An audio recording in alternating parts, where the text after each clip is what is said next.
আসসালামু আলাইকুম। স্বপ্ন ছোঁয়া অ্যাগ্রো ফার্মের দ্বিতীয় ভিডিওতে আপনাদের সবাইকে স্বাগতম। আপনারা দেখতে পাচ্ছেন আমার সামনে কোয়েল পাখি। এই কোয়েল পাখিগুলো আমি বাসার একটি রুমের মধ্যে আবদ্ধভাবে পালন করে থাকি। আমি মশারির মাধ্যমে লিটার পদ্ধতিতে কোয়েলগুলো পালন করে থাকি। গত ভিডিওতে আপনাদেরকে দেখিয়েছিলাম বাসার বাইরে বেশ কিছু আমার ফার্মি মুরগি রয়েছে এবং আরও দেখিয়েছিলাম আমার একজোড়া শখের বশে পোষা ব্রাহ্মা মুরগি এবং কিছু দেশি মুরগি। আর আজকে আপনারা দেখতে পাচ্ছেন আমার একটি রুমের ভিতরে বেশ কিছু কোয়েল পাখি আমি পালন করে থাকি।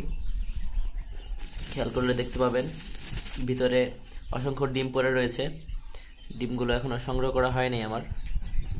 আর আমি এই রুমে আসার কারণে দেখেন কোয়েল পাখিগুলো আমার দিকে তাকিয়ে রয়েছে, সবাই ক্ষুধার্ত, খাবার দিতে হবে। যে কেউ এই রুমে আসলেই খাবারের জন্য এরা মোটামুটি অস্থির হয়ে পড়ে। আমার কোয়েল মোট রয়েছে এখানে 78 পিস, যার মধ্যে পুরুষ পাখি রয়েছে 10টি এবং মহিলা পাখি রয়েছে 68টি। আমি প্রতিদিন এভারেজে 60 থেকে 62টি ডিম পেয়ে থাকি এই 68টি মহিলা পাখি থেকে। আলহামদুলিল্লাহ, মোটামুটি ডিমের পার্সেন্ট খুব ভালো। আপনারা দেখতেই পাচ্ছেন ভিতরে অসংখ্য ডিম পড়ে রয়েছে। আমার সকল কোয়েল পাখিগুলোই খুবই সুস্থ, আলহামদুলিল্লাহ। কোনো অসুখ বিসুখ এখন পর্যন্ত আমি কোয়েল পাখি কেনার পর থেকে পাই নাই।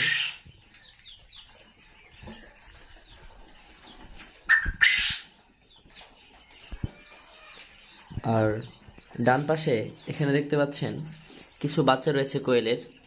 এই কোয়েলের বাচ্চাগুলো বাসায় বানানো একটি ইনকিউবেটর থেকে ফোটানো হয়েছে।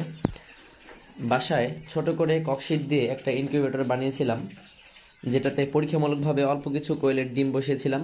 তো আলহামদুলিল্লাহ মোটামুটি 15-16টা ডিম দিয়েছিলাম, সেখান থেকে আমরা 14টা বাচ্চা পেয়েছি আলহামদুলিল্লাহ। তো এখন এই মুহূর্তে ইনকিউবেটরে প্রায় ফুল ইনকিউবেটর ভরে মুরগির ডিম দেওয়া হয়েছে, মিশরীয় ফার্মি মুরগির ডিম। আগামী কিছুদিন পরেই বাচ্চা ফুটবে। অন্য একটি ভিডিওতে আপনাদেরকে দেখাবো আমার ফার্মে মুরগির ডিম আমি ইনকিউবেটরে বসিয়েছি, সেটা আপনাদের সামনে তুলে ধরবো এবং ইনকিউবেটর রিলেটেড আরও ভিডিও সামনে আসবে। তো আজকের ভিডিও এই পর্যন্তই। সবাই ভালো থাকবেন, সুস্থ থাকবেন। আসসালামু আলাইকুম।